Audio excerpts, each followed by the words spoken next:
우리 아들은 손자의 5번째 생일에 흔적도 없이 사라졌고 그 충격으로 아이는 10년 동안 말을 잃었습니다. 저는 홀로 손자를 키웠습니다. 얼마 전 손자가 아들과 함께 찍은 낡은 사진을 보고는 손가락으로 가리키며 처음으로 입을 열었습니다. 아이가 누구의 이름을 말했는지 듣고 제 다리는 풀리고 말았습니다. 안녕하세요, 애청자 여러분. 오늘 함께 해주셔서 감사합니다. 이런 이야기가 마음에 드신다면 채널 구독과 영상 좋아요로 응원해주세요. 어느 나라에서 듣고 계신지 댓글로 남겨주시면 감사하겠습니다. 전 세계에서 보내주시는 소식을 읽는 것은 언제나 저에게 큰 힘이 됩니다. 편안하게 들어주세요. 치유를 주는 침묵이 있습니다. 아침 숲의 고요함이나 잠든 집의 평온함 같은 것이죠. 하지만 사람을 망가뜨리는 침묵도 있습니다. 저의 침묵은 10년 동안 계속되었습니다. 10년 3653일. 저는 정확히 압니다. 매일같이 세었으니까요. 하루하루의 시작은 똑같았습니다. 시골집의 낡은 마룻바닥 삐걱이는 소리, 구수한 보리차 끓는 냄새와 솥에 누른밥 익는 냄새, 그리고 제 손자 민준이의 눈빛. 우리는 웃음소리가 끊이지 않던 이 크고 조금은 낡은 집에서 단둘이 살았습니다. 이제 이 집의 유일한 소리는 우리의 말 없는 대화뿐이었습니다. 저는 말없이 민준이를 이해하는 법을 배웠습니다. 고개를 살짝 끄덕이면 내라는 뜻이었고, 어깨를 알아차리기 힘들게 으쓱하면 모르겠어요 라는 의미였습니다. 식탁 중앙으로 빈 그릇을 밀어놓으면 감사합니다, 잘 먹었어요 라는 뜻이었죠. 15살 소년의 얼굴에 담긴 진지하고 어른스러운 그 아이의 눈은 어떤 말보다 더 많은 것을 이야기했습니다. 그 눈에서 저는 모든 것을 보았습니다. 목소리를 앗아간 그 끔찍한 공포의 잔향과 유일한 버팀목인 저에 대한 조용한 애착을요. 우리의 세상은 아주 세밀하게 짜여 있었고 정해진 일과로 엮여 있었습니다. 8시 아침 식사, 11시 정원 산책. 정원에는 돌아가신 남편이 심은 장미가가시 돋친 찔레와 필사적으로 싸우고 있었는데 마치 제 기억이 슬픔과 싸우는 모습과 같았습니다. 점심, 그리고 공부 시간. 저녁에는 제가 소리내어 책을 읽어주었습니다. 김소월, 윤동주 시인의 시를, 때로는 그냥 신문을 읽어주기도 했습니다. 저는 침묵이 완전한 것이 되지 않도록, 아이가 사람의 말이 어떻게 들리는지 기억하도록 제 목소리로 고요함을 채웠습니다. 아이는 아버지의 낡은 안락의자에 앉아 책이 아닌 저를 바라보았습니다. 아이가 이야기의 줄거리를 듣고 있는 것인지 아니면 그저 자장가처럼 제 목소리의 음악을 듣고 있는 것인지 알 수 없었습니다. 일주일에 한 번 이 단조로운 일상은 깨졌습니다. 제 남동생 세환이 찾아왔기 때문입니다. 그의 활기차고 큰 목소리는 외풍처럼 우리의 침묵 속으로 파고들었습니다. 그는 식료품과 약을 가져오고 공과 금을 처리해 주었습니다. 부엌 식탁에 앉아 서류 폴더를 펼치고는 재정 상황, 세금, 지붕 수리가 필요하다는 것에 대해 보고하기 시작했습니다. 누나 자신을 너무 돌보지 않는군. 그는 아버지처럼 고개를 저으며 말했습니다. 혼자서는 힘들지, 나도 알아. 하지만 걱정 마, 내가 다 관리하고 있으니까. 그는 저의 돌담이자 버팀목이었습니다. 제 아들이자 그의 조카인 지훈이 사라진 10년 동안 세화는 모든 것을 도맡았습니다. 수색, 경찰서 방문, 잠 못 이루는 밤들. 지훈이 돌아오지 않을 것이라는 것을 깨달았을 때 거의 정신을 잃은 저를 발견한 것도 그였습니다. 아들에 대한 기억으로 구석구석이 아픈 서울의 아파트를 떠나 이 시골집으로 이사 가자고 저를 설득한 것도 그였습니다. 그는 저와 민준이를 세심하게 돌봐주었습니다. 저는 그에게 한없이 감사했습니다. 하지만 가끔은 그의 보살핌이 조금 숨막히게 느껴질 때도 있었습니다. 그는 새 냉장고 구입부터 민준이의 과외 선생님 선택까지 모든 결정을 내렸는데 마치 제가 아무것도 못하는 노인인 것처럼 말이죠. 하지만 저는 그런 생각을 떨쳐버렸습니다. 다 좋은 뜻으로 하는 일이야. 라고 스스로에게 말했습니다. 그저 나를 보호하고 싶은 것뿐이야. 오늘은 특별한 날이었습니다. 민준이가 15살이 되는 날. 침묵의 10년이라는 쓰라린 기념일이었습니다.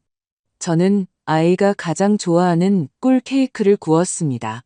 아이의 5번째 생일날 식탁 위에 놓여있던 바로 그 케이크였습니다. 바로 그날 세화는 점심때쯤 새 셔츠를 입고 멋을 낸 채 도착했습니다. 그는 민준이에게 값비싼 스마트폰을 가져왔습니다. 말을 못하니 세상과 소통이라도 해야지. 그는 상자를 건네며 활기차게 말했습니다. 민준이는 선물을 받고 고개를 끄덕여 정중한 감사를 표하고는 옆으로 치워두었습니다. 아이는 장난감이나 기기에 전혀 관심을 보이지 않았습니다. 아이의 세상은 내면에 있었습니다. 우리는 식탁에 둘러 앉았습니다. 저와 민준이 그리고 세환. 저는 케이크를 자르고 민준이의 조각에 촛불 하나를 꽂았습니다. 아이는 불꽃을 바라보다가 저를 보았습니다.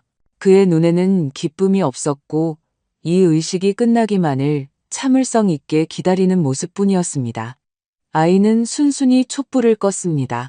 누나, 지훈이 민준이를 어깨에 태우고 정원을 뛰어다니던 거 기억나? 갑자기 세환이 길어진 침묵을 깨고 말했습니다. 내가 왕이다 라고 소리쳤었지. 행복했었는데 날카롭고 익숙한 고통에 심장이 조여왔습니다. 저는 말없이 고개를 끄덕였습니다. 사진이라도 볼까? 동생이 제안했습니다. 좋은 일도 기억해야지 나쁜 일만 기억할 게 아니라 저는 망설였습니다. 우리는 그날 이후로 앨범을 꺼내지 않았습니다. 너무 고통스러웠기 때문입니다. 하지만 세환의 제안에 무언가 옳다는 생각이 들었습니다. 민준이는 아버지를 기억해야 합니다. 그저 그림자나 자신의 침묵의 원인으로만이 아니라 살아 숨쉬고 웃던 사람으로 말입니다. 저는 일어나 장롱위 선반에서 비단으로 덮인 무거운 앨범을 꺼냈습니다. 앨범 표지에는 시간의 먼지가 쌓여 있었습니다. 저는 먼지를 불어내고 앨범을 식탁 위에 올려놓았습니다. 우리는 페이지를 넘기기 시작했습니다. 여기 아주 젊은 저와 남편이 있고 갓난아기, 초등학생, 졸업생인 지훈이 있었습니다. 사진마다 그는 넓고 무장해제시키는 미소를 짓고 있었습니다. 저는 민준이를 보았습니다. 아이는 평온했고 얼굴에는 아무런 표정도 없었습니다. 그저 다른 세상, 역사 이전의 삶에서 온 그림들을 보고 있을 뿐이었습니다. 그리고 저는 마지막으로 붙여진 사진, 그날 아침에 제가 찍은 사진에 이르렀습니다. 민준이의 5번째 생일, 화창한 8월의 어느 날, 제 아들 지우는 강하고 행복한 모습으로 깔깔 웃는 민준이를 공중으로 던져 올리고 있었습니다. 사진은 움직임 때문에 흐릿했지만 생명과 행복, 사랑으로 숨쉬고 있었습니다. 제 아들과 손자, 모든 것이 무너지기 몇 시간 전 절대적인 기쁨의 순간에 멈춰서 있었습니다. 저는 그 페이지에서 꼼짝도 못하고 다음 장으로 넘길 수가 없었습니다. 바로 그 순간 저는 민준이의 변화를 알아차렸습니다. 아이가 숨을 멈췄습니다. 몸이 굳어졌습니다. 아이는 아주 천천히 사진에서 눈을 떼고 저를 바라보았습니다. 그 눈에는 제가 한 번도 본 적 없는 것이 있었습니다. 알아차림, 세화는 이 낡은 시골집을 이제 팔아야 한다고 무언가 말하고 있었지만 그의 목소리는 마치 물속에서 들리는 것처럼 멀게 느껴졌습니다. 제 모든 존재는 손자에게 집중되어 있었습니다. 민준이는 다시 사진을, 웃고 있는 아버지의 얼굴을 보았습니다.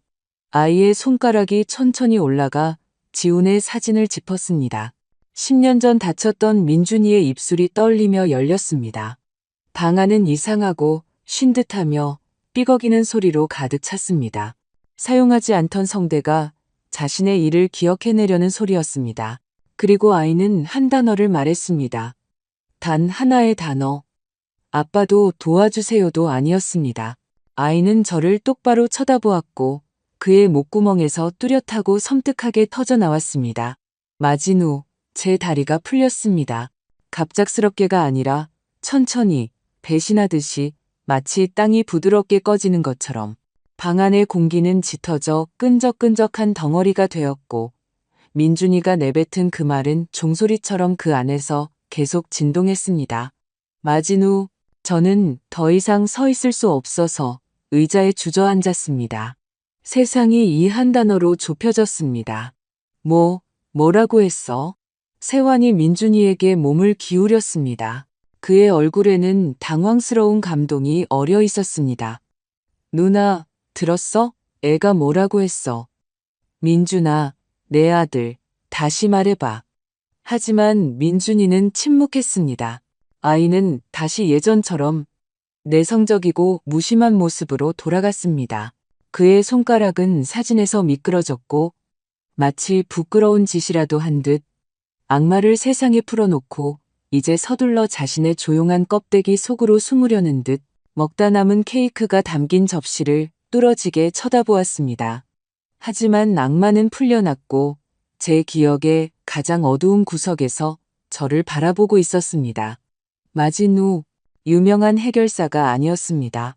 저와 세환이 40년 전에 묻어버린 이름, 우리가 결코 입에 담지 않기로 맹세했던 이름, 마진우, 우리의 거칠고 실수투성이었던 젊은 시절의 인물, 어떤 문제든 해결할 수 있었던 차가운 눈의 음침한 남자, 무엇이든 누구든 찾아내고 누구든 침묵하게 만들 수 있었습니다. 그의 방법은 잔인하고 효과적이었습니다.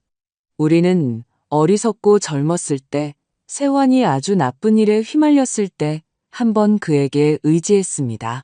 마진우가 모든 것을 해결해 주었습니다. 대가는 비쌌지만 그가 심어준 공포는 더 컸습니다.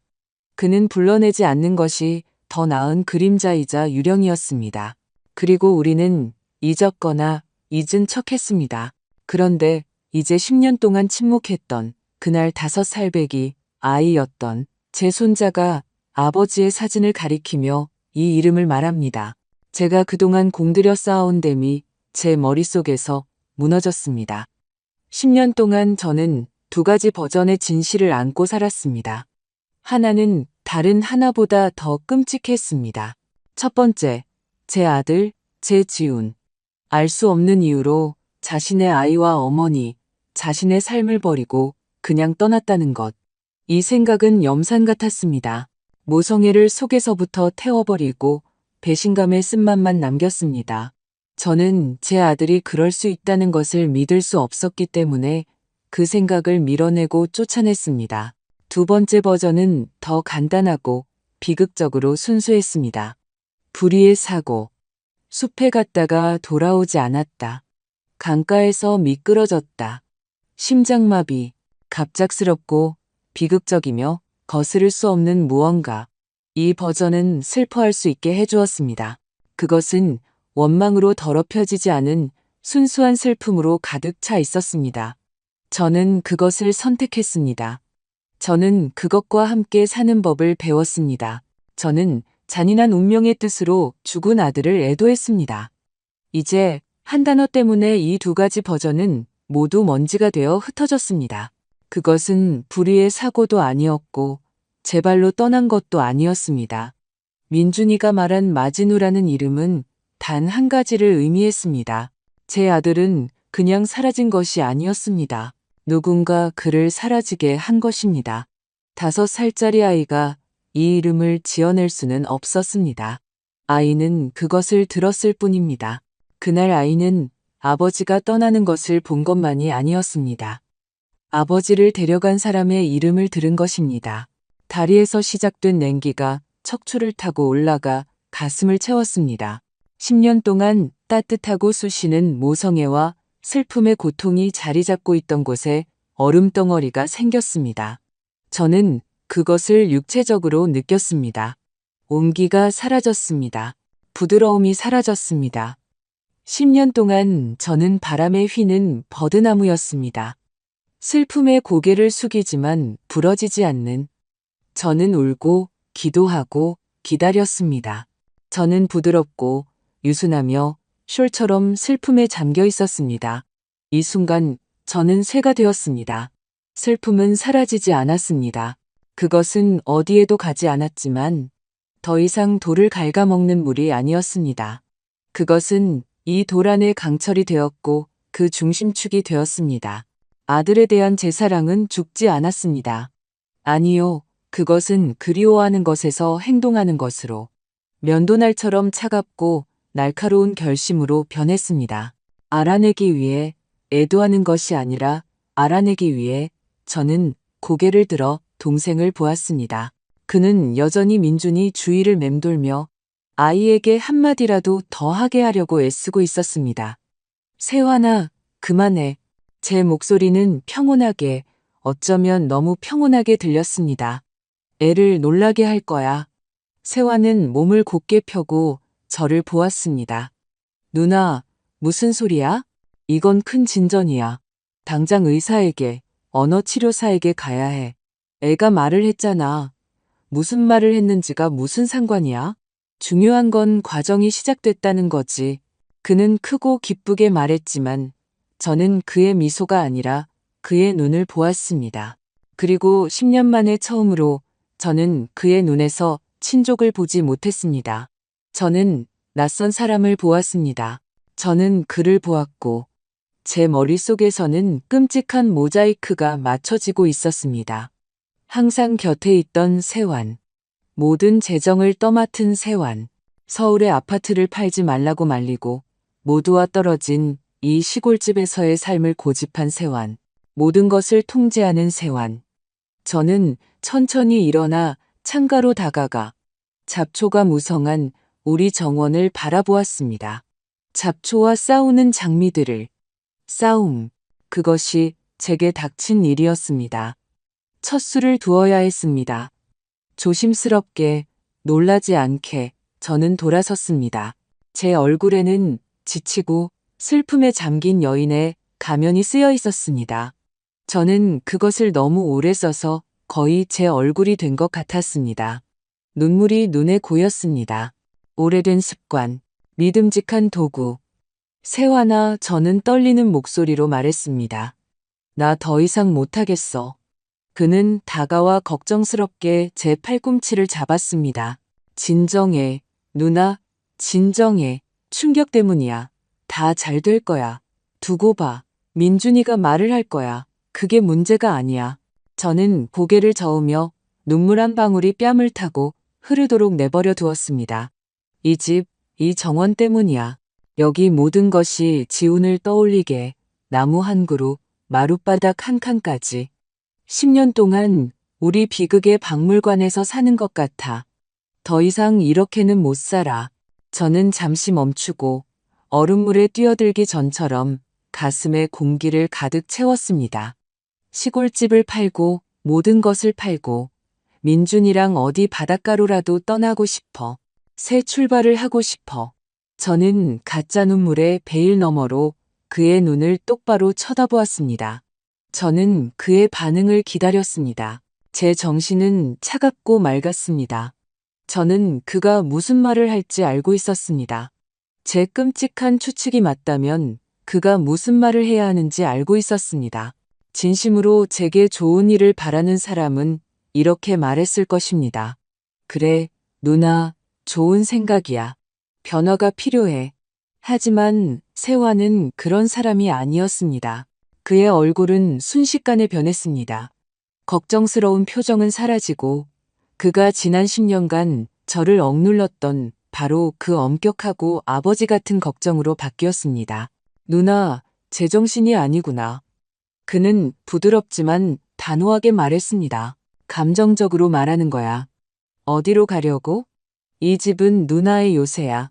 누나의 역사. 우리 가족의 역사. 여기는 모든 것이 친숙해. 어떻게 이렇게 모든 것을 버릴 수 있어? 그건 지훈의 기억에 대한 배신이 될 거야. 그는 옳고 배려심 있는 말을 했지만 저는 그 말에서 금속이 긁히는 소리를 들었습니다. 그는 제가 떠나기를 원하지 않았고 집을 팔기를 원하지 않았습니다. 모든 일이 일어났던 집.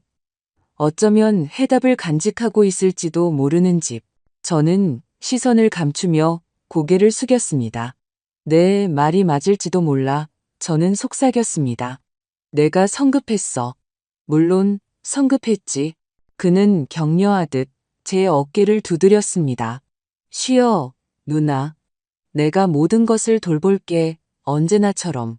그는 1시간 후에 떠났고 저는 새로 태어난 암과 얼음 같은 결심과 함께 남겨졌습니다. 저는 창가에 서서 그의 차가 모퉁이 뒤로 사라지는 것을 보았습니다. 제 안의 버드나무는 죽었습니다. 이제 여기에는 차갑고 단단한 주먹만이 자랐습니다. 저는 제 다음 단계가 더욱 정확해야 한다는 것을 알았습니다. 그의 차가 떠나는 소리가 멎자 집안의 침묵이 변했습니다. 이전에는 끈적끈적하고 슬픔과 추억으로 가득 차 있었습니다. 이제는 말하지 않은 것들로 짜릿하게 울려 퍼졌습니다. 저는 식탁을 치우고 설거지를 했습니다. 손은 자동적으로 움직이며 10년 동안 익숙해진 행동을 수행했습니다. 하지만 속은 달랐습니다. 저는 더 이상 이 집의 주인이 아니었습니다.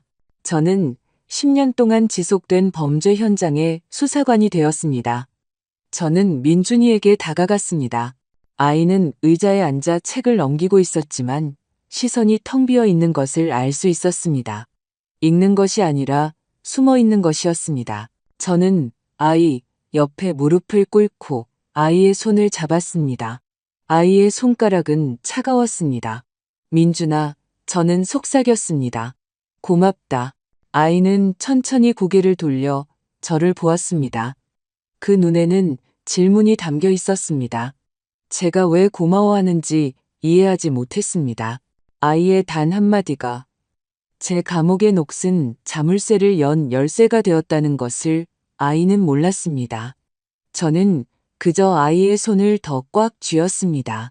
이제 저는 아이를 세상으로부터만이 아니라 준비가 될 때까지 진실로부터도 보호해야 했습니다. 저녁에 예상대로 세환에게서 전화가 왔습니다. 수화기 넘어 그의 목소리는 활기차고 일부러 걱정하는 듯 했습니다. 어떻게 지내, 우리 은둔자들? 누나, 좀 진정됐어? 응, 세환아, 괜찮아. 저는 평온하고 순종적인 목소리로 대답했습니다. 저는 이미 제 새로운 역할에 익숙해졌습니다. 보살핌이 필요한 약하고 감정적인 여인의 역할. 그럼 다행이다. 그는 안도하며 말했습니다. 누나 말 듣고 생각해봤는데 시골집 파는 거 말이야. 그게 마음의 외침이었다는 거 알아. 하지만 내가 그런 바보 같은 짓을 하게 놔두지 않을 거라는 거 알잖아. 이 집은 우리 다치야. 내가 다 알아서 할게. 누나, 아무 걱정하지 마. 그냥 나만 믿어. 나만 믿어. 지난 10년간 이 말을 얼마나 많이 들었을까요? 그것은 그의 주문이었고 제 의지를 잠재우는 방법이었습니다. 이전에는 저를 안심시켰습니다. 이제는 등골이 오싹해졌습니다. 그는 그저 돌보는 것이 아니라 통제하고 있었습니다. 그는 저를 여기 이 영묘 같은 집에 약하고 의존적이며 그가 생각하기에 부서진 채로 붙잡아두고 있었습니다. 그는 잔인하게 착각하고 있었습니다. 부서진 여인은 질문하지 않지만 저는 이미 제 질문을 준비하고 있었습니다. 3일이 지났습니다. 3일 동안 저는 제 역할을 연기했습니다. 동생과 전화 통화를 하며 날씨와 몸이 안 좋은 것을 불평하고 보살핌에 감사했습니다. 저는 그가 보고 싶어 했던 바로 그 누나였습니다. 시들어가고 수동적이며 완전히 그의 지배하에 있는 그는 민준이의 생일날 있었던 폭발이 죽어가는 희망의 마지막 경련이라고 생각했습니다. 그는 마침내 자신의 운명을 받아들인 여인을 제 안에서 보았고 그의 경계심은 느슨해졌습니다. 그는 저를 과소평가했습니다. 그것이 그의 가장 큰 오산이었습니다. 토요일에 그는 평소처럼 식료품이 가득 든 가방을 들고 다시 왔습니다. 냉장고 선반에 모든 것을 정리하고 제가 빵 사는 것을 잊었다고 꾸짖었습니다. 모든 것이 그의 시나리오대로 진행되고 있었습니다. 그는 상황의 주인이었고 우리 작고 부서진 가족의 자상한 가장이었습니다. 저녁에는 베란다에서 차를 마셨습니다. 민준이는 이미 자기 방으로 들어갔습니다. 해가 지고 하늘은 부드러운 복숭아빛으로 물들었습니다. 공기는 꽃향기로 가득 찼습니다. 환상을 죽이기에 완벽한 순간이었습니다. 환상의 살인. 저는 차를 한 모금 마시고 찻잔을 받침에 내려놓고 멀리 어두워지는 소나무 꼭대기를 바라보았습니다. 마치 생각이 우연히 어디선가 떠오른 것처럼 세화나 저는 최대한 무심하게 시작했습니다. 옛날 서류를 정리하다가 누군지 알아? 누구를 기억했는지? 누군데? 그는 나른하게 차를 한 모금 마셨습니다. 완전히 긴장이 풀린 모습이었습니다. 저는 잠시 멈추고 제 심장 박동 소리에 귀를 기울였습니다. 심장은 그의 평온한 삶의 마지막 몇 초를 세는 메트로놈처럼 규칙적이고 차갑게 뛰었습니다. 젊었을 때 알던 그 남자, 어떻게 됐을까 궁금해졌어. 그 마진우 말이야. 저는 그를 보지 않았습니다. 제 찻잔을 보고 있었습니다. 하지만 곁눈질로 제 모든 존재로 저는 무슨 일이 일어났는지 보았습니다. 그것은 외부인의 눈에는 거의 알아차릴 수 없었지만 저에게는 아니었습니다. 그의 어깨가 아주 잠깐 굳어졌습니다. 그의 손에 들린 찻잔이 거의 알아차릴 수 없을 정도로 떨렸고 차가 받침에 쏟아졌습니다. 그의 시선이 멈췄습니다.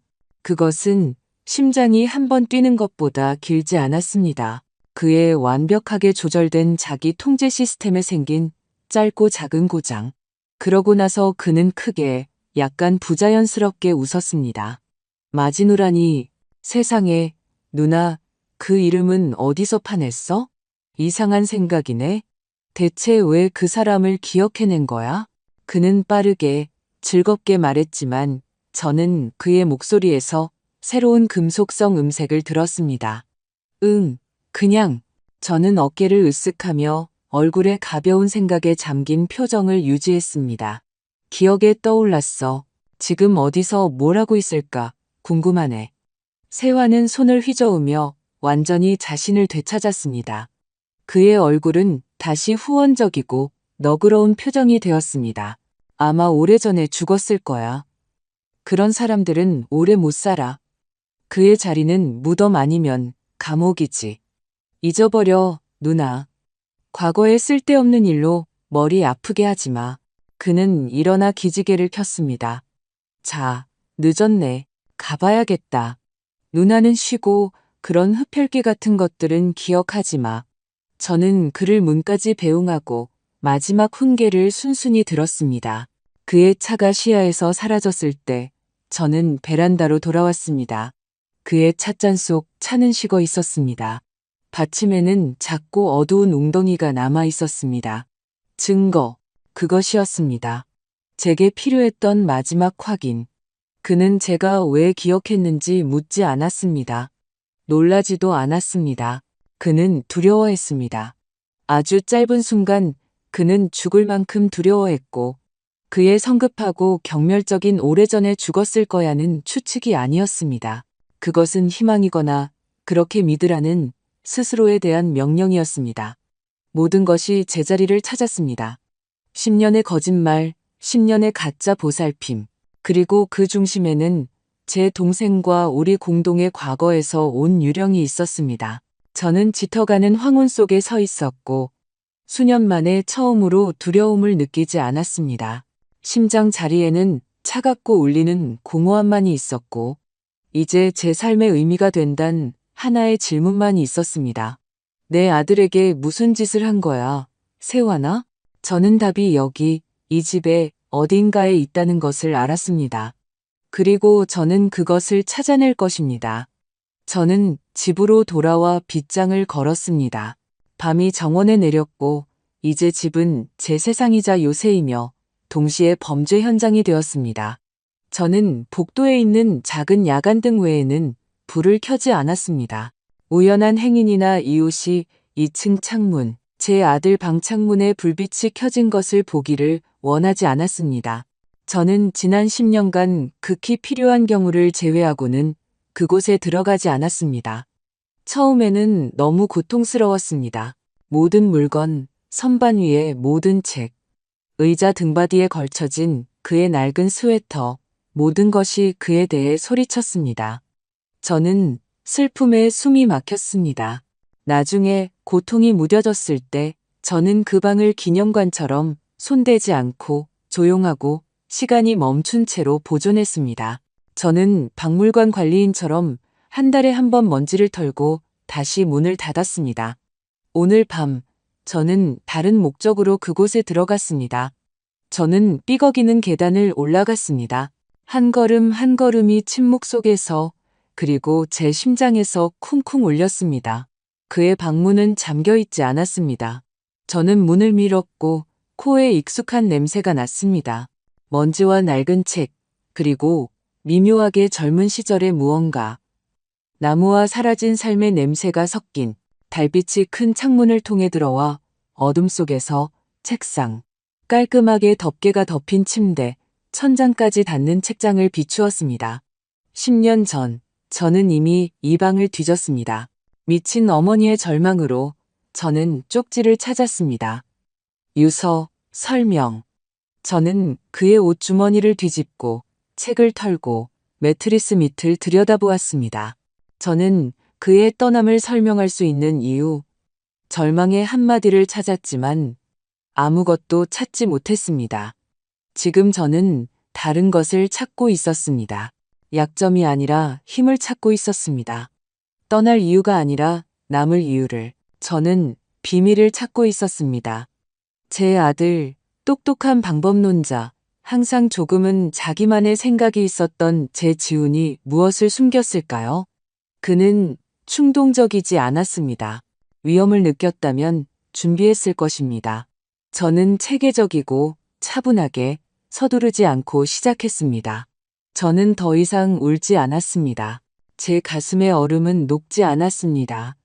저는 책상 서랍을 열었습니다.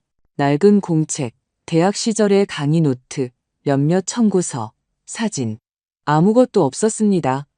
저는 책장의 책들을 확인했습니다. 그는 역사를, 특히 미술사를 좋아했습니다. 수십 권의 도록, 연구서, 저는 한 권 한 권 넘겨보며 페이지 사이에 무언가 없는지 확인했습니다. 비어 있었습니다. 저는 방 한가운데 바닥에 앉았습니다. 달빛이 낡은 마룻바닥에 긴 직사각형을 그리고 있었습니다. 저는 이 마룻바닥을 보았고 갑자기 기억이 떠올랐습니다. 지훈이 12살쯤 되었을 때 남편과 저는 이 방의 바닥을 바꾸고 있었습니다. 마루판 하나가 제대로 놓이지 않았습니다. 남편은 그때 욕을 하며 말했습니다.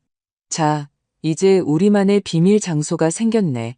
지훈은 그때 웃으며 우리가 거기에 무슨 보물을 숨길 거냐고 물었습니다. 저는 멈칫했습니다. 비밀 장소. 저는 창문 아래 벽 쪽으로 무릎을 꿇고 기어갔습니다. 저는 그 마루판을 기억했습니다. 가장자리를 밟으면 항상 발밑에서 조금씩 움직였습니다. 저는 눌렀습니다. 마루판이 살짝 삐걱거리며 1mm 정도 올라왔습니다. 제 손가락이 틈을 더듬었습니다. 손톱으로는 잡을 수 없었습니다. 저는 책상에서 금속 자를 가져와 조심스럽게 틈에 밀어넣었습니다. 약간의 힘을 주자 마루판이 움직였습니다. 그 아래에는 어둠과 거미줄이 있었습니다. 저는 세환이가 준 낡은 전화기에 손전등을 켜고 그것을 보았습니다. 마루판 뒷면에 넓은 테이프로 붙여진 시간이 지나 누렇게 변한 두툼한 종이 봉투. 심장이 한번 멎었다가 망치처럼 규칙적이고 강력하게 뛰기 시작했습니다. 저는 연약한 종이를 찢지 않으려고 조심스럽게 테이프를 떼었습니다. 봉투는 봉인되어 있지 않았습니다.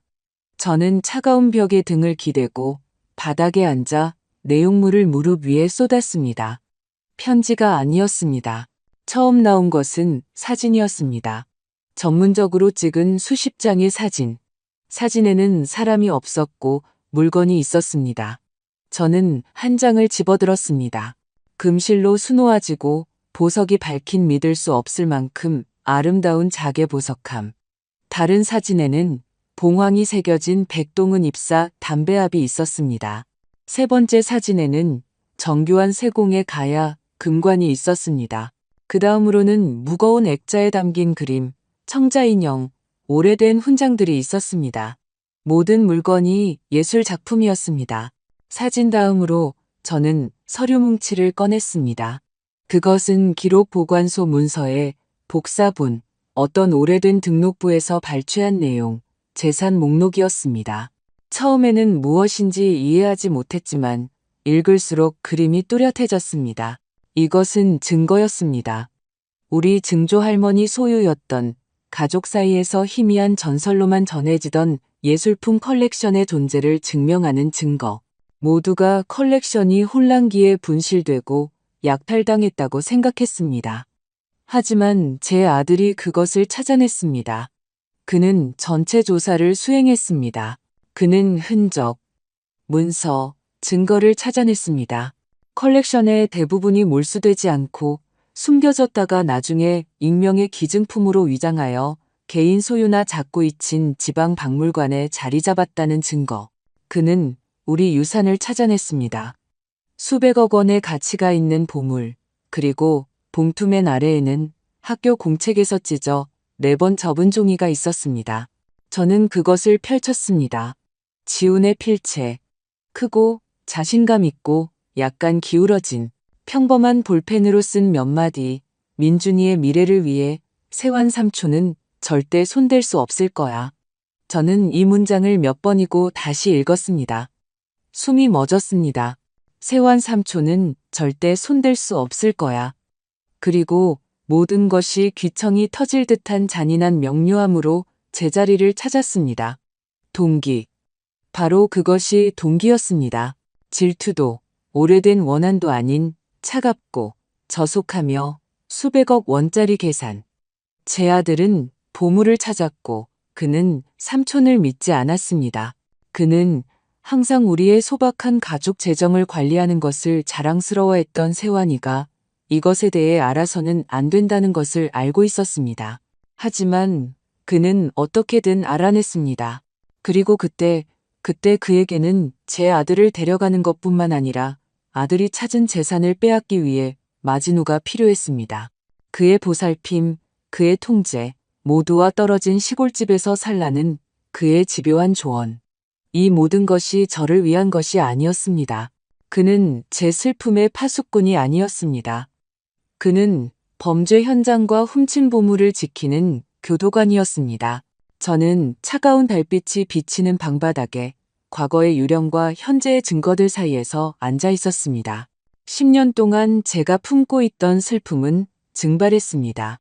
그 자리에는 강철처럼 순수하고 차가운 분노만이 남았습니다. 이것은 단순한 실종이 아니었습니다. 이것은 강도였습니다.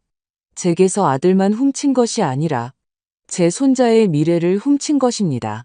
게임은 끝났어, 세환아. 이제 규칙은 내가 정해. 저는 사진과 서류를 조심스럽게 봉투에 다시 넣었습니다. 손은 떨리지 않았습니다. 내면에는 차갑고 울리는 평온함만이 있었습니다. 저는 마루판을 제자리에 놓고 조금의 틈도 없도록 조심스럽게 눌렀습니다. 비밀 장소는 다시 보이지 않게 되었습니다. 제 아들은 이 비밀을 집에 맡겼고 집은 10년 동안 그것을 지켰습니다. 이제 그는 그것을 제게 맡겼습니다. 저는 잠자리에 들지 않았습니다. 동이 틀 때까지 의자에 앉아 창밖의 회색 새벽 하늘이 천천히 밝아오는 것을 바라보았습니다. 저는 복수 계획을 세우지 않았습니다. 저는 전략을 개발했습니다. 복수는 감정입니다. 그리고 제 새로운 세상에는 더 이상 감정이 설 자리가 없었습니다. 제게는 정의가 필요했습니다. 정보. 아침에 저는 민준이에게 시내에 볼 일이 있어 다녀와야 한다고 말했습니다. 아이는 고개를 끄덕였고 시선은 평온했습니다. 아이는 제가 모든 문제를 해결하는 것에 익숙했습니다. 아이는 제가 어떤 문제를 해결하러 가는지 몰랐을 뿐입니다. 저는 역 근처의 작은 사진관에서 모든 서류와 사진을 복사했고 거의 모든 현금을 다 썼습니다. 원본은 비밀 장소에 남겨두었습니다. 저는 그것들을 가지고 다닐 만큼 어리석지 않았습니다. 시내에서 저는 공증인이나 경찰서로 가지 않았습니다. 저는 돌아가신 남편의 오랜 친구인 이규영 사장님의 사무실이 있는 간판 없는 눈에 띄지 않는 입구의 조용한 오래된 거리로 갔습니다. 전직 특수부 수사관이었던 이 사장님은 이제 개인 변호사로 일하고 있었습니다. 그는 구식이지만 과묵하고 믿을 수 없을 만큼 통찰력 있으며 절대적으로 신뢰할 수 있는 사람이었습니다. 우리는 5년 정도 만나지 못했지만 저는 그를 믿을 수 있다는 것을 알고 있었습니다. 그는 직접 저를 맞이했습니다. 희끗희끗한 머리에 단정한 정장을 입은 모습이었습니다. 그의 사무실은 금욕적이었습니다. 책상, 의자 2개, 서류철이 꽂힌 책장. 불필요한 것은 아무것도 없었습니다. 이 여사님, 그는 제 손을 굳게 잡으며 말했습니다. 뵙게 되어 반갑습니다. 하지만 좋지 않은 일로 오신 것 같군요. 안녕하세요, 이 사장님. 저는 그의 맞은편 의자에 앉았습니다. 아주 민감한 일이 있어서 왔습니다. 그는 말없이 고개를 끄덕이며 제가 말해도 좋다는 신호를 보냈습니다. 저는 책상 위에 2가지를 올려놓았습니다. 서류와 사진 복사본이 든 폴더와 마지노라는 한 단어를 쓴 작은 종이. 이 사람에 대해 모든 것을 알고 싶습니다. 저는 평온하게 말했습니다. 그리고 이것이, 저는 서류 폴더를 가리키며 말했습니다. 그와 어떻게 관련이 있는지 알고 싶습니다. 이 사장님은 먼저 이름이 적힌 종이를 살펴보았습니다. 그의 눈썹이 살짝 찌푸려졌습니다. 그러고 나서 그는 폴더를 열었습니다. 그는 말없이 눈을 떼지 않고 20분 동안 서류를 검토하고 사진을 넘기고 기록 보관소 발췌문을 읽었습니다. 저는 앉아서 기다렸습니다. 저는 그가 단순한 서류 뭉치를 보는 것이 아니라 범죄의 구성을 보고 있다는 것을 알고 있었습니다. 심각하군요. 마침내 그는 바래고 영리한 눈으로 저를 올려다보며 말했습니다. 이것이 여사님 증조 할머니의 컬렉션입니까? 네. 제 아들 지훈이 실종되기 직전에 그 흔적을 찾았습니다. 알겠습니다.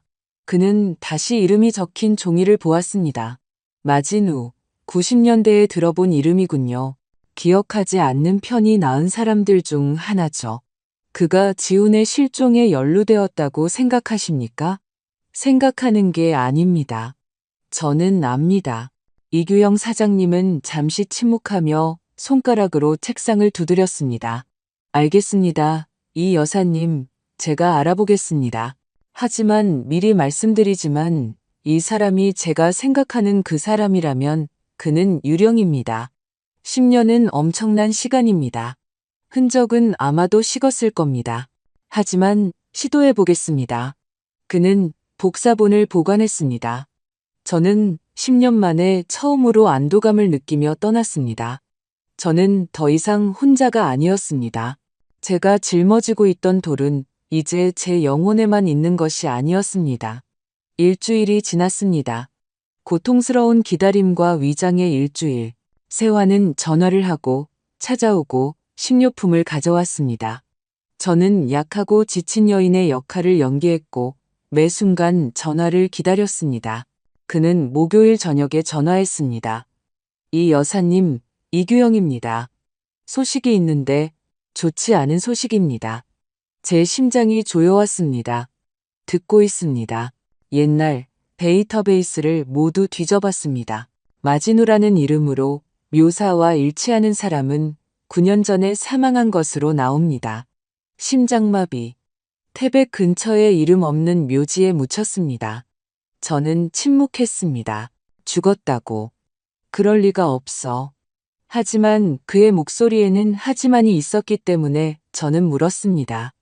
하지만 저는 그런 우연을 믿지 않습니다. 그의 평판을 가진 사람이 45세의 심장마비로 죽지는 않습니다. 너무 깔끔합니다. 더 깊이 파고들었지만 벽에 부딪혔습니다. 지난 10년간 계좌도 부동산도 연락처도 없습니다. 제가 말했듯이 그는 유령입니다. 단서가 필요합니다. 뭐든지. 그에 대해 기억할 수 있는 가장 작은 세부 사항이라도 어디서 만났는지, 어떻게 말했는지, 무엇을 마셨는지, 어떤 사소한 것이라도 열쇠가 될 수 있습니다.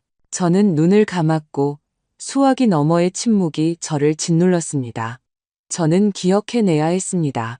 저는 40년 전 젊은 세완이 휘말렸던 그 더럽고 굴욕적인 이야기로 마진으로 우리를 이끌었던 그 공포 속으로 스스로를 밀어넣었습니다. 우리는 그를 단 2번 만났습니다. 어디였는지 기억은 희미하게 어떤 다방, 어두운 구석의 이미지를 떠올렸습니다. 그리고 갑자기 저는 그것을 어제 일처럼 생생하게, 뚜렷하게 보았습니다.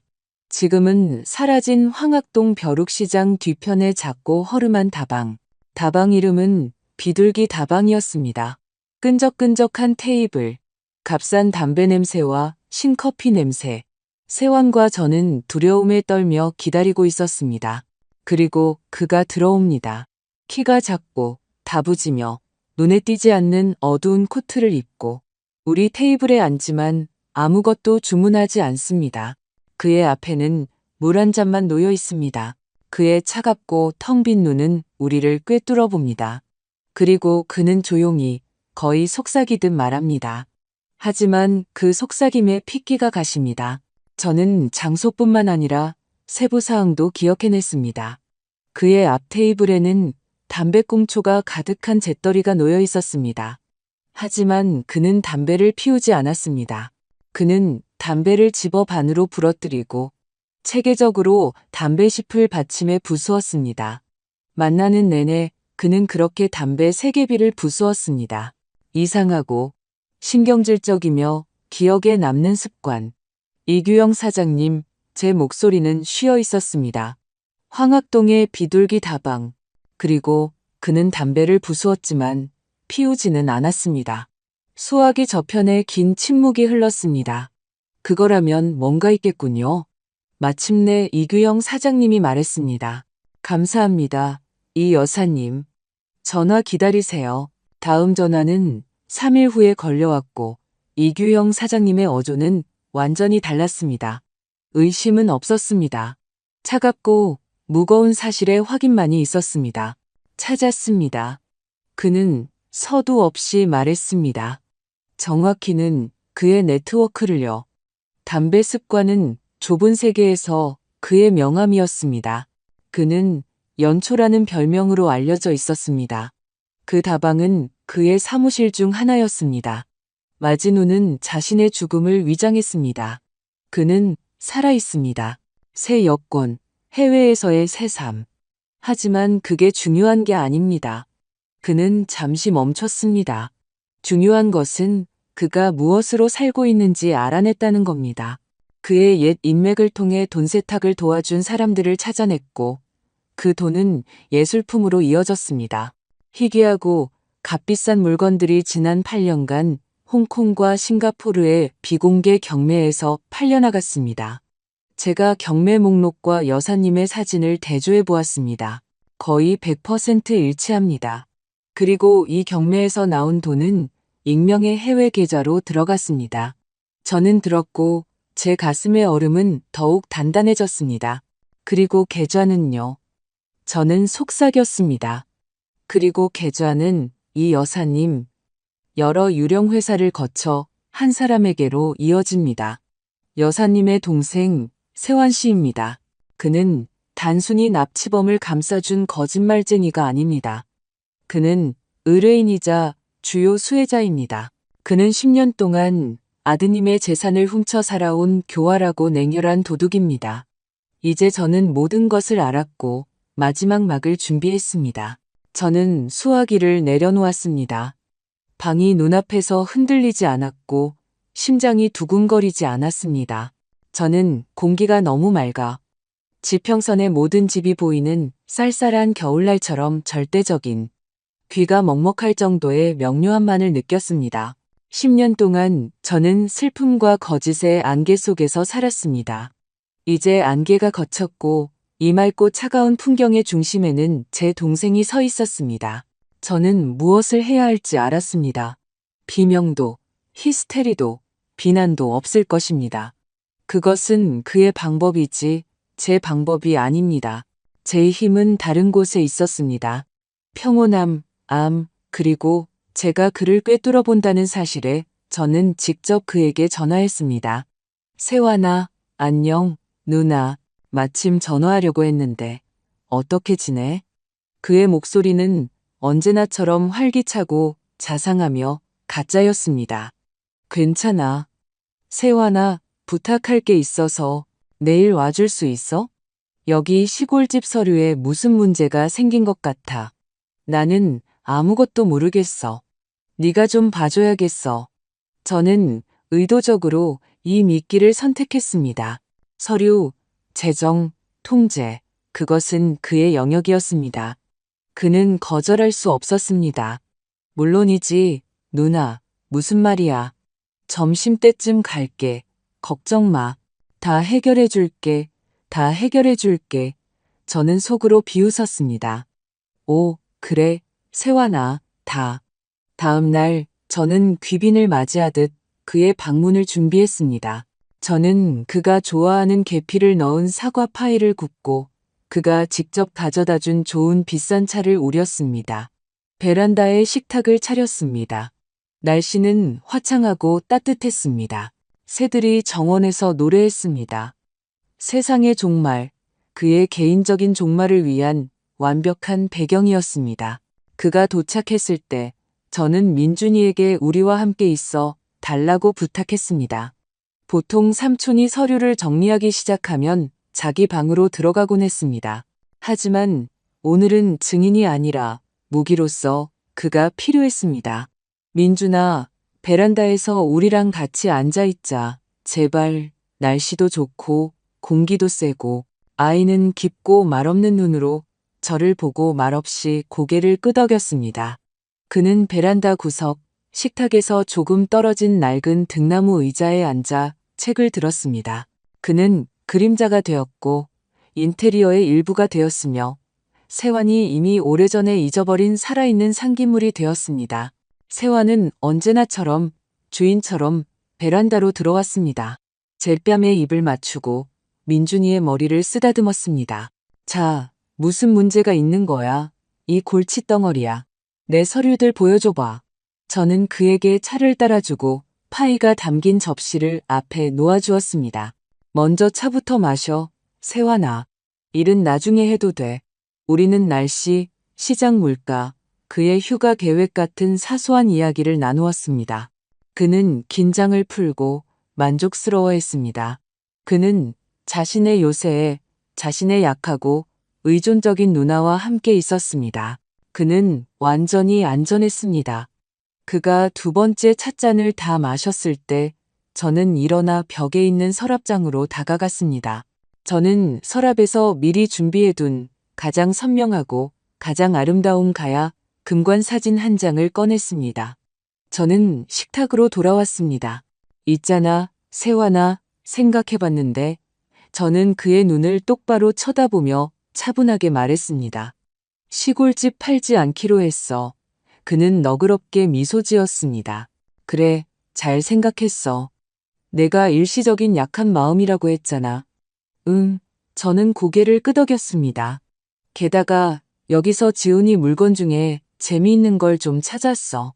우리 증조할머니가 대단한 예술 애호가, 진정한 수집가였나 봐.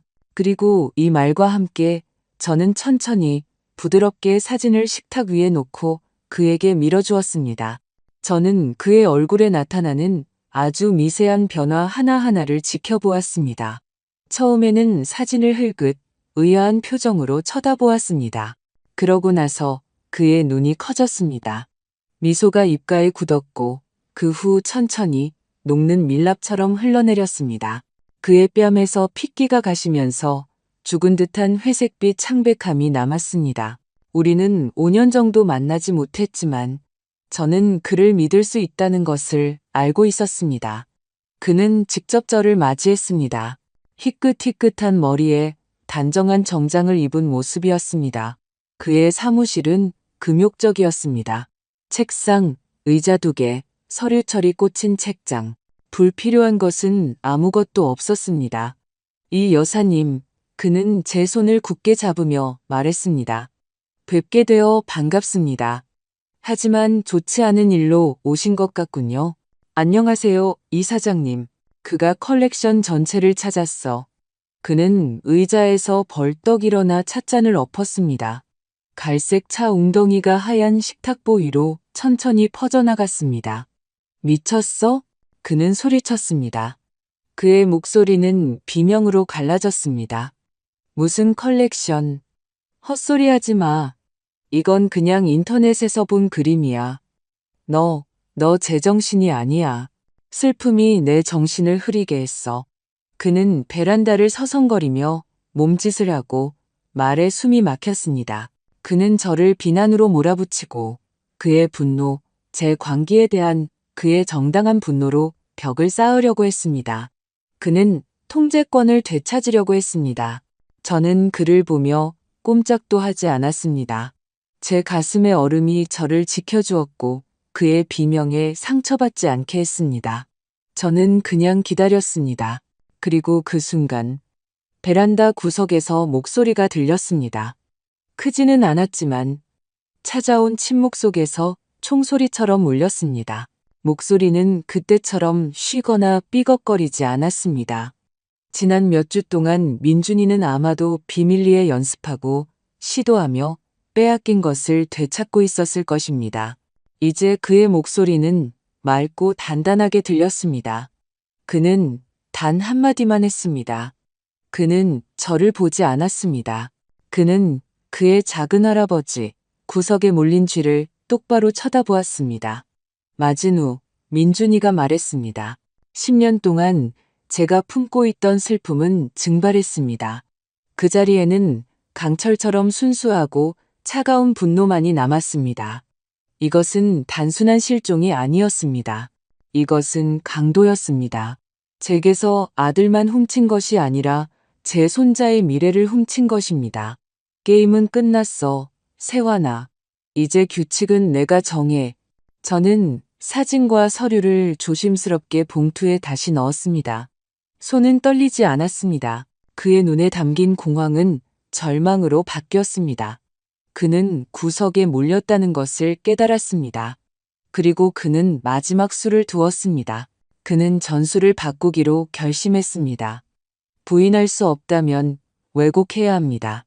모든 것을 뒤집어야 합니다. 그는 제게 달려와 무릎을 꿇고 제 손을 잡았습니다. 그의 손길은 축축하고 차가웠습니다. 누나, 내 말 좀 들어봐. 그의 목소리는 이제 분노가 아니라 절망적이고 과장된 간청으로 떨렸습니다. 그래, 마진우였어. 하지만 누나가 생각하는 것과는 달라. 그는 고통을 가장하려 했으며 일그러진 얼굴을 제게 들어 올렸습니다. 지훈, 우리 지훈, 끔찍한 사람들과 엮였어. 그들에게 엄청난 돈을 빚지고 있었어. 그들이 그를 협박했어. 민준이와 누나를 협박했어. 저는 그의 맞은편 의자에 앉았습니다. 아주 민감한 일이 있어서 왔습니다. 그는 말없이 고개를 끄덕이며 제가 말해도 좋다는 신호를 보냈습니다. 저는 책상 위에 2가지를 올려놓았습니다. 서류와 사진 복사본이 든 폴더와 마진우라는 한 단어를 쓴 작은 종이. 이 사람에 대해 모든 것을 알고 싶습니다. 저는 평온하게 말했습니다. 그리고 이것이 내가 그에게 가서 내 조카를 구해달라고 애원했어. 그래, 돈이 들었지. 엄청난 돈이. 그는 식탁 위에 놓인 금관 사진을 보았습니다. 컬렉션? 그래, 지훈이 찾았어. 그리고 그게 우리의 유일한 구원이었어. 우리는 그 보물들을 마진우에게 지불하고 지훈의 새로운 삶을 위해 돈을 내고 그가 영원히 숨어서 안전하게 지낼 수 있도록 하기로 결정했어. 이 모든 것을 그를 위해, 누나, 민준이를 위해 한 거야. 나는 모든 것을 희생하고 20년 동안 두려움 속에서 살았어. 이 끔찍한 비밀을 지키며 너희를 보호했어. 그는 제 반응을 기다리며 저를 보았습니다. 그는 눈물, 의심, 어쩌면 감사까지도 기다렸습니다. 그는 제가 그를 믿는 것에 익숙했습니다. 그는 이번에도 오래된 실을 당겨 아들에 대한 제 사랑, 제 슬픔을 이용할 수 있을 것이라고 생각했습니다. 그는 그가 고통받는 자이자 가족의 비밀 수호자인 새로운 편리한 버전의 진실을 제게 제안했습니다. 저는 그의 무릎 꿇은 자세를, 가짜 눈물이 흐르는 그의 얼굴을 보았습니다. 그리고 저는 아무것도 느끼지 못했습니다. 분노도, 연민도, 차갑고 경멸스러운 경멸뿐이었습니다. 연극은 너무 서툴게 연기되었습니다. 그는 사진을 보았고 저는 그의 눈에서 세상이 무너지는 것을 보았습니다. 10년의 자기만족, 통제, 그리고 무죄 방면이 한순간에 잿더미로 타버렸습니다. 그는 저를 올려다보았습니다. 그의 눈에는 더 이상 충격이 아니었습니다. 동물적인 공포가 있었습니다. 뭐? 이게 뭐야? 그는 목이 쉰 소리로 말했습니다. 그의 목소리는 낯설게 변했습니다. 이거. 저는 어깨를 으쓱했습니다. 우리 증조할머니 물건 중 하나야. 예쁘지? 그렇지? 지훈이 좋은 안목을 가졌었어. 그 사실을 안고 누나의 슬픔을 보면서 침묵해야 했어. 매일이 고문이었어. 하지만 해야만 했어. 알겠어? 지훈을 위해서? 저는 여전히 부드럽게 고개를 끄덕였습니다. 그런 짐을 10년 동안 혼자 짊어지다니 견딜 수 없었을 거야. 하지만 견뎠어. 그는 자신의 영웅적인 거짓말을 거의 믿으며 자랑스럽게 외쳤습니다. 가족을 위해 견뎠어. 그는 완전히 안전했습니다. 그가 두 번째 찻잔을 다 마셨을 때 저는 일어나 벽에 있는 서랍장으로 다가갔습니다. 저는 서랍에서 미리 준비해둔 가장 선명하고 가장 아름다운 가야 금관 사진 한 장을 꺼냈습니다. 저는 식탁으로 돌아왔습니다. 그의 눈에 담긴 희망은 당혹감으로 그리고 다시 돌아오는 공포로 바뀌었습니다. 뭐? 무슨 수사관? 사립수사관. 돌아가신 남편의 아주 좋은 친구야. 그가 내 짐을 너무 안타깝게 생각해서 돕기로 했어.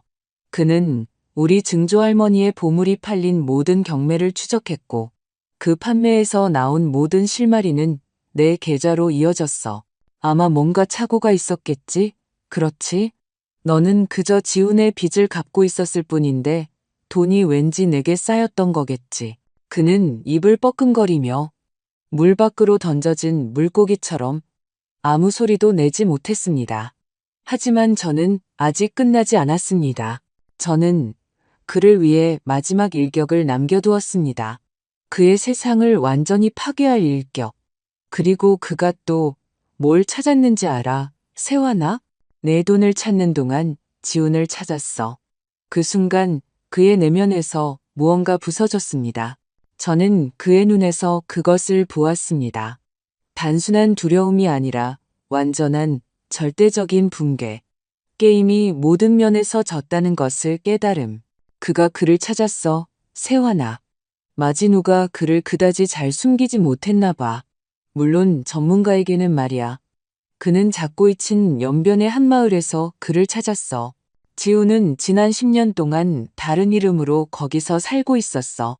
마진우는 그에게 우리와 연락을 시도하면 민준이와 내가 무사하지 못할 거라고 협박했어. 그리고 내 아들은 침묵했어. 우리가 살도록 10년 동안 침묵했어. 그는 우리를 위해 자신의 삶을 희생했어.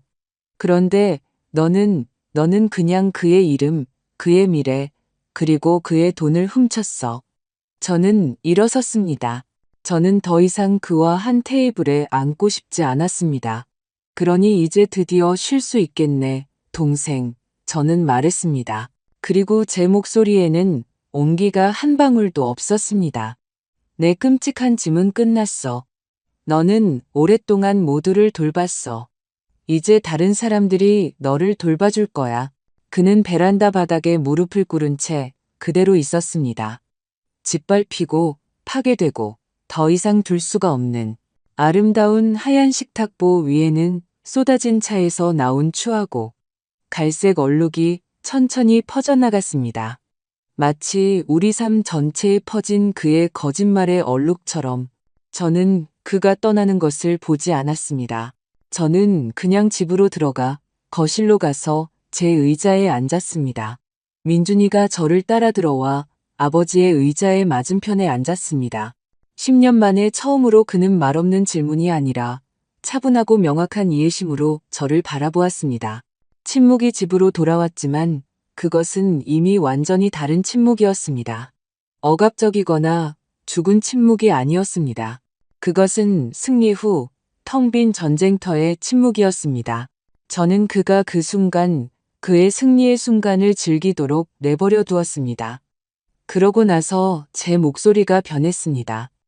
부드러움은 사라지고 동정심은 증발했습니다. 강철처럼 차갑고 단단한 금속만이 남았습니다. 그렇다면 수사관이 내 이름으로 된 해외 계좌를 찾은 건 정말 다행이네, 세환아. 그는 멈춰섰습니다. 그의 이름은 우리 집에서 더 이상 언급되지 않았습니다.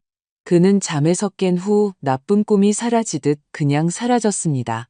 이규영 사장님이 나중에 제게 알려준 바에 따르면 마진우는 해외에서 완전히 자취를 감추고 모든 옛 인연을 끊었다고 합니다. 그를 찾지는 못했지만 주요 의뢰인이 처벌받았고 그것으로 충분했습니다. 컬렉션의 일부를 되찾을 수 있었습니다. 물론 전부는 아니었습니다. 경매에서 팔린 것들은 영원히 사라졌습니다. 하지만 세환이 팔지 못하고 그의 편안한 노후를 보장하기 위해 은행 금고에 보관했던 것들은 돌아왔습니다. 그림, 보석함, 오래된 책들.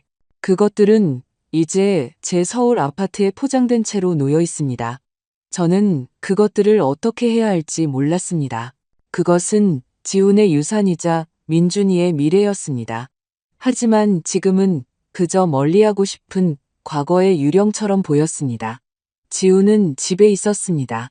이것은 가장 중요하고 가장 어려운 말이었습니다. 그는 베란다에서의 그날 이후 한 달 만에 돌아왔습니다. 마르고 지쳤으며 10년간의 공포의 잔향이 영원히 서린 깊은 그림자가 눈 밑에 드리워져 있었습니다. 그는 자신의 유령 같았습니다. 처음 몇 주 동안 그는 거의 말을 하지 않았고 모든 갑작스러운 소리에 움찔했으며 많이 자거나 그냥 창가에 앉아 한 곳을 응시했습니다. 그는 여기 자기 방에 있었지만 동시에 없었습니다. 그는 연변에 오지 그의 10년간의 추방지 어딘가에서 길을 잃었습니다. 하지만 시간은 최고의 치료사입니다. 흉터를 지우지는 못하지만 그것과 함께 사는 법을 가르쳐줍니다. 그리고 민준이가 그의 치료사가 되었습니다. 자신의 침묵의 감옥에서 막 빠져나온 손자는 아버지를 그곳에서 어떻게 끌어내야 할지 본능적으로 이해했습니다. 그는 캐묻지 않았고 그저 곁에 있었습니다. 그에게 차를 가져다 주고 옆에 앉아 말없이 책을 읽었습니다. 때로는 긴 대답이 필요 없는 간단한 질문을 했습니다. 아빠, 소금 좀 줘. 아빠, 전지가위 어디 있는지 봤어? 그리고 지우는 대답했습니다. 처음에는 단답형으로, 그러다가 완전한 문장으로. 그들의 대화는 오랜 가뭄 끝에 길을 내는 가느다란 시냇물 같았습니다. 지금 저는 그 등나무 의자에 앉아 베란다에 있습니다. 손에는 따뜻한 민트차 한 잔이 들려 있습니다. 9월의 햇살이 부드럽게 얼굴을 데웁니다. 저는 정원을 봅니다.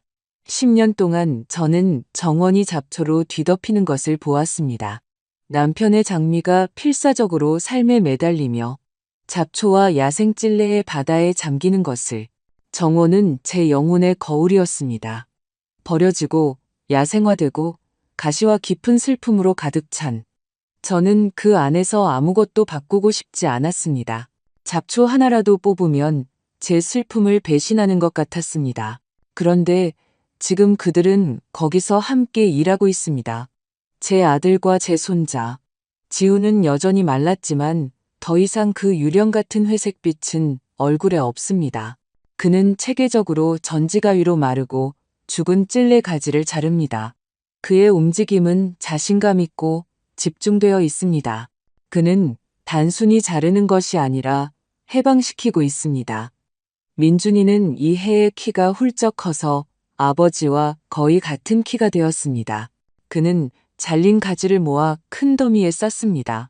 그는 아버지의 낡은 체크무늬 셔츠를 입고 소매는 팔꿈치까지 걷어 올렸습니다. 이 가지도 아마 잘라야 할 것 같아. 민준이가 말합니다. 그의 목소리는 조용한 공기 속에서 맑고 차분하게 들립니다. 완전히 말랐어. 지우는 다가와 어둡고 생명 없는 껍질에 손을 댑니다. 그래, 그는 말합니다. 이건 잘라내자. 그런데 이건, 봐봐. 그는 작은 녹색 잎이 돋아난 옆가지를 가리킵니다. 이건 남겨두자. 아직 살아있어. 그들은 몇 분 더 말없이 일합니다. 전지가의 삐걱이는 소리와 마른 잎사귀 스치는 소리만 들립니다. 이것은 10년 동안 저를 짓눌렀던 그 죽은 침묵이 아닙니다. 이것은 살아있고 의미로 가득 찬 침묵입니다. 창조의 침묵. 그들은 땅을 정화하고 숨막히게 하고 숨 쉬는 것을 방해하고 햇빛을 가렸던 것을 뿌리째 뽑아냅니다. 그들은 이것을 함께하고 있습니다. 그리고 저는 그들이 단지 가지에 대해서만 이야기하는 것이 아니라는 것을 압니다. 저는 차를 한 모금 마십니다. 따뜻하고 향긋합니다. 저는 그들의 구부정한 등 숙련되고 서두르지 않는 작업을 봅니다. 10년 동안 저는 버드나무였고 그 후 쇠가 되었습니다. 그리고 지금 저는 제가 누구인지 모릅니다. 저는 그냥 베란다에 앉아 아들과 손자가 버려진 정원을 되살리는 것을, 서로를 되살리는 것을 보는 한 여자일 뿐입니다. 제가 살았던 침묵은 사라졌습니다. 그 자리에 이 소리들이 찾아왔습니다. 전지가의 삐걱이는 소리, 제 아들들의 목소리, 낡은 사과나무 가지에 부는 바람 소리. 이것은 조용하고 단순하며 세상적인 소리들이고 희망의 소리들입니다. 저는 차를 다 마시고 빈 찻잔을 식탁에 내려놓습니다. 저는 하늘을, 정원을, 제게 가장 소중한 두 사람을 봅니다. 그리고 저는 이해합니다. 저는 기억으로부터, 과거로부터 자유로운 것이 아닙니다. 그것은 항상 저와 함께할 것입니다. 저는 저를 규정했던 슬픔으로부터 자유롭습니다. 저는 저를 둘러쌌던 거짓으로부터 자유롭습니다. 저는 저를 망가뜨렸던 침묵으로부터 자유롭습니다. 저는 그냥 집에 있고 그들도 마찬가지입니다. 그리고 그것으로 충분합니다. 이렇게 이 여사의 이야기는 끝이 났습니다. 침묵과 배신, 그리고 따뜻한 불에서 차가운 강철로 변할 수 있는 모성애의 놀라운 힘에 대한 이야기입니다. 우리는 슬픔이 이 여인을 어떻게 변화시켰는지, 부드럽고 슬픔에 잠긴 버드나무에서 계산적이고 냉혈한 전략가로 만들었는지 봅니다. 그녀는 복수하지 않았습니다.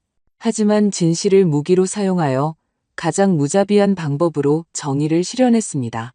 그녀의 마지막 평온함에는 거의 무서운 무언가가 있습니다. 그렇지 않습니까? 그것은 지옥을 통과하고 살아남았지만 영혼의 일부를 영원히 그곳에 남겨둔 사람의 평온함입니다. 여러분은 이 여사가 올바르게 행동했다고 생각하십니까? 그녀에게는 적의 거울상, 똑같이 차갑고 계산적인 모습으로 변하는 것 외에 다른 길이 있었을까요? 만약 동생이 뉘우쳤다면 그녀는 그를 용서할 수 있었을까요? 아니면 그의 배신이 너무 끔찍해서 용서가 존재하지 않았을까요? 여러분이 그녀의 입장이었다면 가장 가까운 사람에게서 그런 거짓말에 직면했을 때 어떻게 했을까요? 이 복잡하고 모호한 상황에 대한 여러분의 의견을 매우 궁금해합니다. 혹시 질문이 남았거나 등장인물들의 운명에 대해 더 알고 싶으신가요? 이 영상 아래 댓글로 여러분의 생각을 꼭 공유해 주세요. 여러분의 모든 댓글은 우리 채널이 성장하고 여러분을 위해 새롭고 더욱 흥미진진한 이야기를 만드는데 도움이 됩니다. 이 이야기가 마음에 드셨다면 좋아요를 누르고 채널을 구독하여 새로운 에피소드를 놓치지 마세요. 여러분 모두에게 좋은 일만 있기를 바랍니다. 이 영상 마지막에 화면 중앙에 창이 나타납니다. 그것을 클릭하여 우리의 다른 가장 흥미진진한 이야기들을 시청하세요.